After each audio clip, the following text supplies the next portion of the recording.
دعوت ہو ایمان کی کہ وہ مانے اللہ کو جیسا کہ ماننے کا حق ہے، مانے رسول کو جیسا ماننے کا حق ہے، مانے آخرت کو جیسا کہ ماننے کا حق ہے. یہ یقین والا ایمان حاصل ہو جائے. یا تھوڑا سا آپ کو شک گمان یہ ہو کہ یہ تو ہمیں حاصل ہے تو برا نہ مانیے. حقیقت کیا ہے کہ ہمیں یقین والا ایمان حاصل نہیں ہے، اقرار باللسان والا ایمان حاصل ہے. ایمان مجمل کی تعریف آپ نے یاد کی ہوگی بچپن میں. آمنت باللہ کما ہوا باسمائہ وصفاتہ وقبلت جمیع احکامہ اقرار باللسان وتصدیق بالقلب. اقرار باللسان سے ایک آدمی مسلمان بن جاتا ہے، تصدیق بالقلب سے مومن بنتا ہے. جب دل میں یقین بن جائے، اگر ہم اپنے گریبانوں میں جھانکیں وہ یقین نہیں ہے. کیا یقین ہے یہ قرآن اللہ کی کتاب ہے؟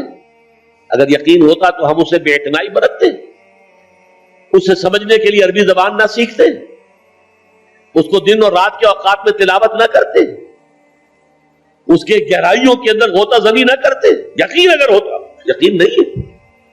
یقین پیدا کرے ناداں یقین سے ہاتھ آتی ہے، وہ درویشی کے جس کے سامنے جھکتی ہے فقوری. یقین بہت بڑی شے ہے، بہت بڑی شے ہے، بہت بڑی شے ہے، لیکن یہ کہ اس کو پیدا کرنا پڑتا ہے. اور اس کا بمبا اور سرچشمہ یہ قرآن مجید. مولانا ظفر علی خان کا شعر ہے بڑا پیارا. وہ جنس نہیں ایمان جسے لے آئے دکانیں فلسفہ سے، ڈھونڈے سے عاقل کو یہ قرآن کے سپاروں. قرآن کے سپاروں میں غوطہ زنی کرو، تدبر کرو. افلا یتدبرون القرآن ام علی قلوب اقفالھا، تو دل میں یقین پیدا ہو. اچھا، اس یقین کی علامت کیا ہوگی کہ یقین پیدا ہو گیا ہے؟ یقین کی علامت عمل. شریعت کے جس حصے پر آپ عمل کر سکتے ہیں، چاہے مشکل ہو، تکلیف آئے، فاقہ آ جائے، لیکن کر سکتے ہیں، اس پر عمل لازم ہے کرنا. وہ حصہ کہ جس پر آپ نہیں کر سکتے، میں یا آپ چور کا ہاتھ نہیں کاٹ سکتے جب تک کہ نظام نہ بدلے، قانون نہ بدلے. میں یا آپ یا ہم سب مل کر بھی یہاں کسی زانی کو رجم نہیں کر سکتے جب تک کہ قانون نہ بنے اور عدالتی نظام کے تحت جو ہے اس کا فیصلہ نہ ہو.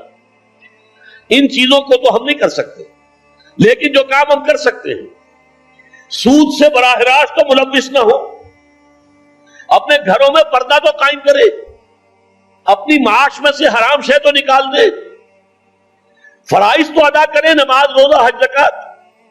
یعنی دین کے جس حکم پر ہم عمل کر سکتے ہو، چاہے اگر آپ شرعی پردہ نافذ کریں گے لوگ کہیں گے دقیانوسی ہیں، یہ اگلے وقتوں کے ہیں، یہ لوگ انہیں کچھ نہ کہو. آپ کا سوشل بائیکاٹ بھی ہو سکتا ہے، آپ کو اپنے بچوں کے رشتوں کے لالے پڑ سکتے ہیں. ان کے ہاں کون کرے؟ یہ لوگ جو ہے یہ تو ان کے آپ شرعی پردہ، یہ سارا کچھ ہوگا، لیکن کر سکتے ہیں آپ. کوئی قانون نہیں بنا ہے اس ملک میں کہ عورت برقع نہ پہنے. کسی نے قانون بنایا؟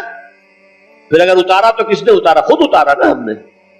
جس کے پاس 2 پیسے ہو گئے اس نے سمجھا کہ برقع تو شاید صرف غربت کی علامت تھی، اب 2 پیسے میرے پاس ہو گئے، برقع اتار دیا.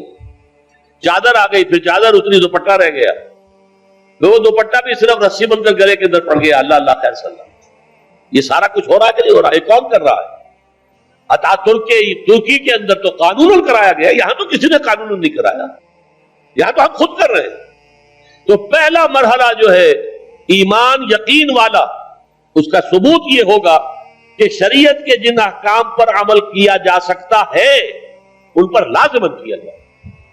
اگر یہ بھی نہیں ہے تو گھر بیٹھیے، پھر اسلام کا نام نہ لیجئے، اسلام کے غلبے کی جد و جہد کا دعویٰ نہ کیجئے، اسلام کو بدنام نہ کیجئے.